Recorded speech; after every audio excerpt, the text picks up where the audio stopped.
Hey, what is up guys, Oblivious here, and today we're doing another Call of Duty Advanced Warfare challenge. Today is going to be the Hipfire Only challenge, aka the Rambo challenge. The reason, I think I did this one in Ghosts or Black Ops 2, and I think I called it the Rambo challenge.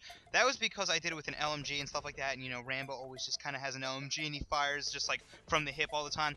So I decided to try to do it with the Pyatech and the Ameli in this game with the LMGs and the the laser sight and stuff like that. It was very difficult. The guns really didn't seem to like have a very good like spread of bullets, like that were actually like compact and close together and stuff like that.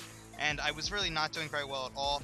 And then I was also trying to do it on free for all, and I was kind of like it wasn't really working out because on free for all, because the game is skill-based matchmaking, I get completely fucked on when I'm trying to go for like one of these challenges because everyone else is going so try hard, and I just was literally getting embarrassed. But this one actually was my first game.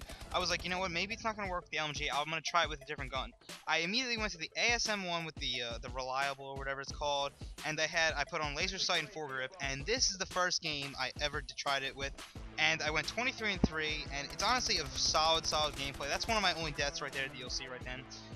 Honestly, it's a very good game. I think later in the game I go on close to a 15 like kill gun streak, and I get like a VTOL and stuff like that. It's honestly really crazy that I was able to do this, especially the first game. This wasn't like a bunch of games I tried to like play and got my best one. This was just literally the first one. I don't know if it was the kids. Maybe it was kind of a mixture between those kids being bad and me just being like playing very well this game and kind of playing to my strengths where I could only aim from the hip and stuff like that. But it was overall it was a pretty good game. I'm gonna be trying to do more of the series, the challenge series, because they actually kind of like make the game a little bit more fun. But the actual thing I want to talk about today is going to be video game nostalgia. And the reason I'm bringing this up today is actually because I was in school the other day and I was watching like a video or something like that of I think it was Ghost dying in MW2. And then I started watching all the trailers and the final scenes and everything basically for like all the older Call of Duties, kind of like COD 4, MW2, you know, Black Ops and stuff like that. And I was watching like, you know, where you kill Shepard with that knife in like the desert by the Rust map in MW2 at the very end. And I was like, holy shit! Like and honestly, like just seeing it, I was like, oh my god! Like it was so long ago, and it's like I don't know, it was just really cool to watch and stuff like that, and it really did make me want to go play some of the older games. And I'm like kind of sad that I can't go do something like that. And I was just kind of thinking about it, and like the Call of Duty campaigns have always been very good. And there's obviously other games that have kind of like nostalgic feelings to it if you kind of like go back and look at them and stuff like that. Maybe like I don't even know what kind of games I used to play. Like maybe if I looked at play like a honestly, the one thing I would probably have nostalgia for would be GameCube games. Like honestly, I played like the game like Tarzan and like Spy Hunter and stuff like that so much in for the GameCube, and like Pikmin. Is it called Pikmin? I don't know, just games like that. And like they're just so, I played them so long, and for like they were kind of like a part of my childhood and stuff like that. That it's kind of like it's just super nostalgic to like watch them and go back to them. But I was kind of thinking about like some of the newer Call of Duties not really having that nostalgia feeling. Because honestly, if you ask me, like, I don't even really remember what the Call of Duty Ghost campaign was about. Nothing really that big happened. I'm pretty sure it was the one where it was the one with the dog. I know that it was like Riley. And then I think the last level was you going you in like a Juggernaut suit and you were invading a base. But see, that might have been Black Ops 2. This one kind of had a little bit more of a I kind of remember just because like Kevin Spacey was in it, and it was kind of like a cool little idea with Atlas.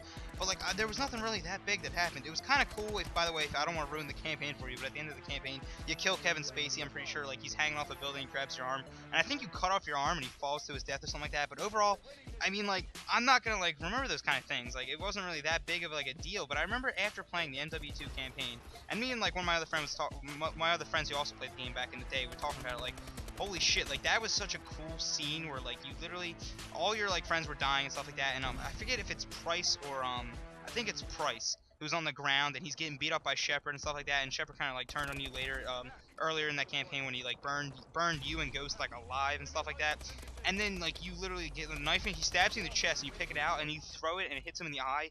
And like that was just one of like I remember doing that like like that kind of like playthrough, and I like put down my controller. I was like, holy shit, what the fuck just happened? And like not really anything recently has kind of got me like that, except for the end of GTA. I think honestly the end of GTA was one of the better endings of the game, where you could like decide whether you wanted to get all the money and kill one of your characters or keep all three of the single player characters. I might actually replay the campaign on the Xbox One because I have yet to do it, but I did complete on the 360. And the end of that campaign with like the song and stuff, where they're all sitting like there's a good cool song playing, and like you're at the top of the cliff, and like you're just sitting there with like your car or whatever, and there's like Michael Trevor, and what's the other guy?